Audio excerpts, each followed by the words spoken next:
Hi everybody, we're in beautiful Rome. I've got a great view of St. Peter's Basilica, where Pope Francis himself probably is not, but he might be. The Pope, brought to you by Samsung. Where we're going right now is we're going to go to a place called Neighborhood Restaurant, and it is a traditional Filipino restaurant. The Filipinos have really carved out a niche for themselves, both coming here to work, and the Filipinos are so highly Catholic, and so there's the attraction of the fact that the seat of the Catholic Church is right here in Italy. They also have a need, of course, to have food that is comforting to them, that is familiar to them, and so places like Neighborhood Restaurant are catering to the Filipino population here in Italy.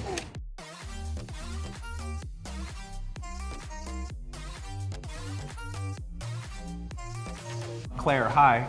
Hi. It's very nice to meet you. Me too. The area where your family is from in the Philippines, what is it called? We are from Pampanga. Pampanga. It's the center culinary of the Philippines. Before you came to Italy, had you eaten much Italian food? Absolutely no. In your I was a little girl when I came here. Right. I was 12, but I ate Nutella. You- Nutella, yeah. For you and your family, what was the decision to come to Italy?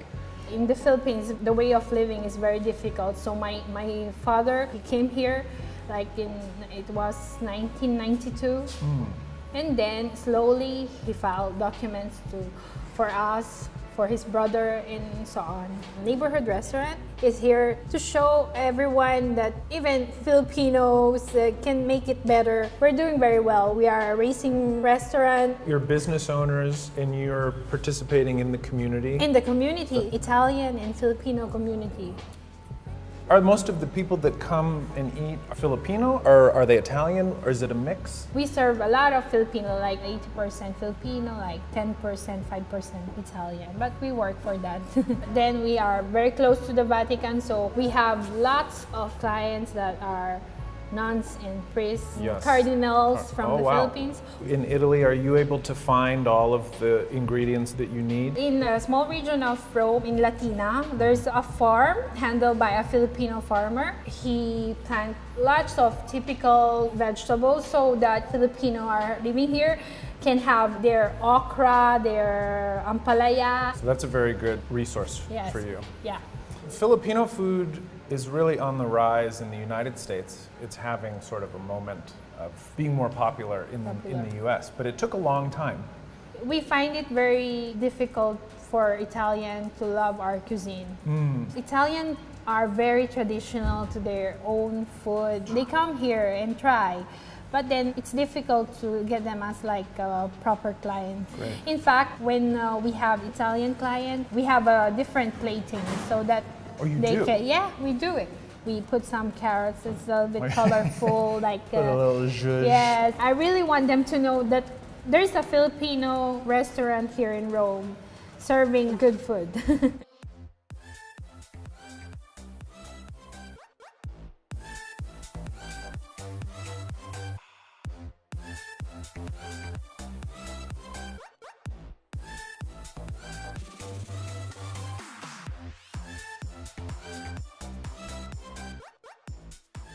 Crispy pata, that looks amazing. Yes. I'm gonna have the soup first.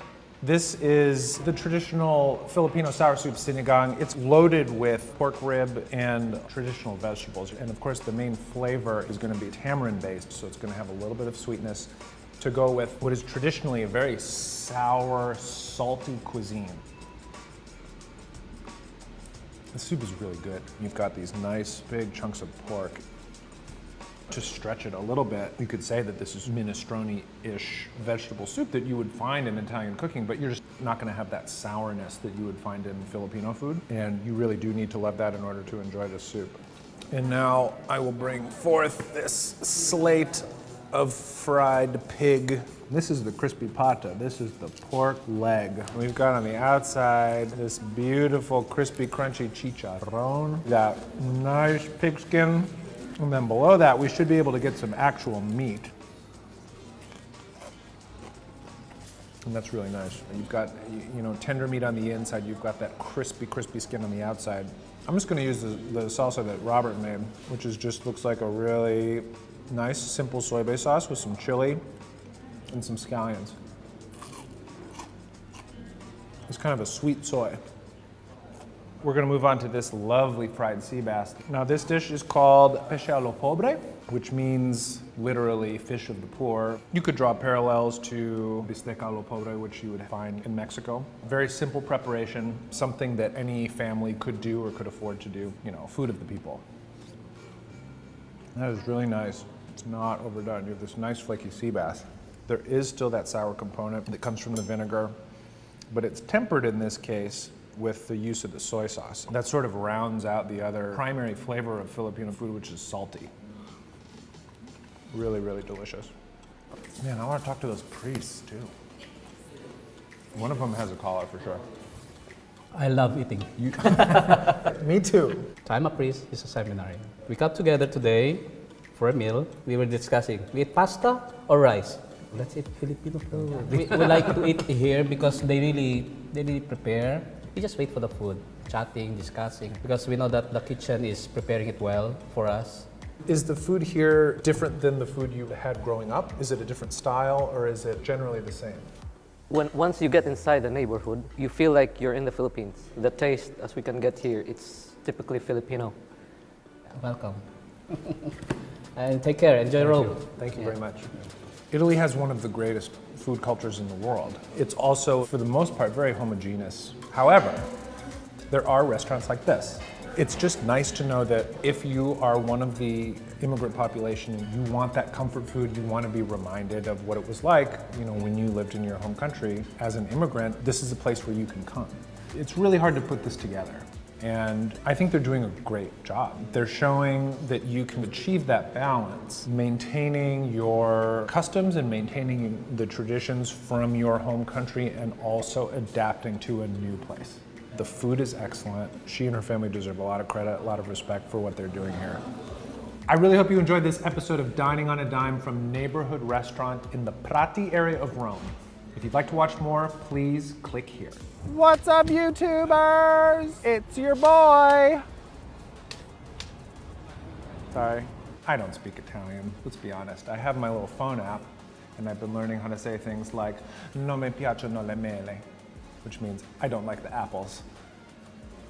Which is false, because I do like the apples, so I don't know why